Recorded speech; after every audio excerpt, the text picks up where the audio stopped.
यह है बाबा कोटेश्वर धाम, देवप्रयाग में पड़ता है। ये है कोटेश्वर धाम का बाबा जी का मंदिर।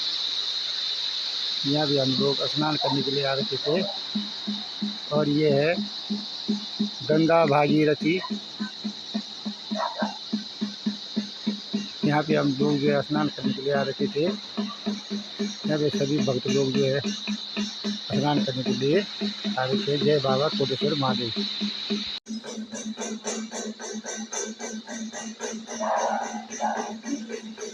ये है बाबा भोलेनाथ कोटेश्वर महादेव जी का मंदिर। ये शिला जो है बहुत प्रसिद्ध है बाबा जी की। यहाँ पे जो है भक्त लोग पूजा करने के लिए आते हैं।